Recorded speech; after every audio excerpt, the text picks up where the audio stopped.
Bonjour à tous et bienvenue dans Déclic, le podcast qui tente de décrypter Google Ads et plus généralement l'univers du SIA. Je suis Jamie Lacoste, consultant SIA depuis 10 ans et j'ai le plaisir d'aborder plusieurs fois par mois une problématique search. Sans langue de bois mais toujours avec bienveillance, une ambition au cours de chaque épisode est de déconstruire les mythes autour de Google Ads en partageant mes échanges, lectures et retours d'expérience. Pour être sûr de manquer aucun épisode, n'hésitez pas à vous abonner sur les plateformes de distribution ou directement à ma newsletter en lien sous le podcast. C'est gratuit et c'est bon pour la rentabilité de vos campagnes. Ce mois-ci, Google n'a pas appuyé sur le frein malgré la fin d'année. Bien au contraire d'ailleurs, avec pas mal de déploiements sur des sujets structurants comme l'IA avec Gemini ou les cookies tierces avec le lancement du test Chrome. Allez, je compte les infos. Première info, la fin des cookies tierces. Depuis le 4 janvier, Google Chrome a lancé la première phase de test à l'échelle avec 1% d'internautes qui ont vu ainsi la disparition de leurs cookies tierces. Autrement dit, ceux-ci ne sont plus traqués par des mouchards venant de techno tierces présentes sur des sites qu'ils visitent. Ce POC est un véritable galop d'essai, avant une généralisation plus grande à l'été et le déploiement en production de la Privacy Sandbox, un nouveau protocole de tracking qui vise finalement à clusteriser les audiences dans des centres d'intérêt en fonction des sites visités. Rappelons que Mozilla et Safari ne gèrent plus les cookies tierces depuis belle lurette et que Chrome se met au niveau. Pour Google Ads, cela ne devrait pas changer grand-chose. Google anticipe déjà depuis plusieurs années la fin des cookies externes et incite les annonceurs à basculer sur des alternatives, comme GA4, la synchronisation avec le CRM, le consent mode, ou encore le suivi avancé des conversions. Si je devais miser 1 euro, je dirais que la fin des cookies tierces va profiter, roulement de tambour, aux GAFA, qui ont réussi à construire des univers logués, faits de données first party. A l'inverse, cela risque d'être compliqué pour les ad tech en programmatique ou les plateformes d'affiliation. Deuxième information, le lancement de Gemini. Début décembre, Google a frappé un grand coup en lançant Gemini, son IA grand public, une sorte de LLM multimodal. Alors qu'est-ce que cela va changer? Plus mature que ChatGPT dans sa dernière version, Gemini est en train progressivement d'irriguer l'ensemble des applicatifs Google. Sur le search, c'est une brique additionnelle à la prochaine diffusion généralisée du modèle SGE avec des SERPs alimentés à l'IA. Autre information capitale, Gemini est multimodal, c'est-à-dire qu'il gère du texte, de l'image, de la vidéo. Un avant-goût des nouveaux standards là aussi de nos SERP et donc des annonces SIA qui seront à coup sûr plus orientées créa et vidéo. Troisième information concernant le réseau de recherche.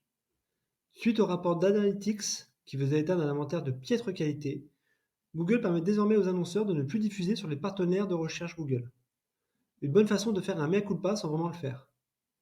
Applicable à toutes les campagnes, cette exclusion devrait être motivée avant le 1er mars pour Performance Max et sera uniquement temporaire. Le temps, j'imagine, que les équipes Google fassent le ménage dans ces écuries d'Ogia. Au-delà des éventuelles problématiques sur la performance, la diffusion sur ce réseau reste opaque et peut clairement questionner sur la protection de l'image de marque, tant il est difficile de savoir sur quel site les annonces sont diffusées. Quatrième information, Google serait en pleine restructuration. Alors que le groupe a affiché une belle croissance trimestrielle de son CA à hauteur de 11%, Google vient d'annoncer un nouveau tour de vis concernant son service pub qui compte aujourd'hui 30 000 personnes. Rappelons qu'en début d'année, Google avait annoncé le licenciement de 12 000 personnes, soit alors 5% des effectifs total. Alors qu'attendre de cette nouvelle restructuration? De ce qu'on peut lire ça et là, il s'agirait d'une plus grande utilisation de l'IA pour aider les annonceurs. C'est d'ailleurs déjà ce qui se passe avec les recommandations automatiques ou les modules Insight et recommandations. In fine, se posera très rapidement la question, j'imagine, de garder une division avec autant d'effectifs chez Google, dont l'ambition, comme toute société cotée, est d'augmenter sa marge opérationnelle. Cinquième information, quel avenir pour le support Google? Après l'annonce de test d'un support payant en août dernier, qui a généré son lot d'inquiétudes, Google a annoncé qu'il allait continuer en ce sens, en intégrant encore plus d'IA afin d'aider les annonceurs. On risque donc d'avoir un accompagnement à plusieurs vitesses. Pour les top annonceurs, des AM dédiés, comme maintenant, peut-être en nombre plus réduit, et pour les petits annonceurs, un chat alimenté à l'IA et une bascule payante vers un support humain. Un modèle typique chez la plupart des SaaS que Google semble vouloir copier. Sixième information, la multiplication des tests chez Google. Sans en informer les annonceurs, il semblerait que Google soit en train de tester l'insertion des titres automatiquement dans les descriptions des annonces. Outre que cela questionne sur le peu de transparence de la manœuvre, c'est également un signal faible sur la plus grande automatisation de la plateforme. Septième information, du nouveau côté vidéo. Pour ceux qui ont déjà lancé des campagnes YouTube type Lineup ou Masthead, en réservation notamment, c'est souvent une tannée. Désormais, tout sera simplifié puisque Google permettra de le faire directement depuis Google Ads via une approche libre-service inspirée des outils de programmatique. Un bon moyen d'accroître encore plus la couverture de YouTube et de rassurer les annonceurs avec un setup simple à CPM fixe. En parallèle, Google rajoute de nouveaux formats in-feed et short à sa campagne VRC, une manière d'accroître là aussi son champ de diffusion sur des inventaires en pleine croissance. Rappelons que VRC est une campagne boostée à l'IA. Voilà, cette 22e revue d'actu est terminée. D'ici là, prenez soin de vous, et si vous me cherchez, vous savez où me trouver.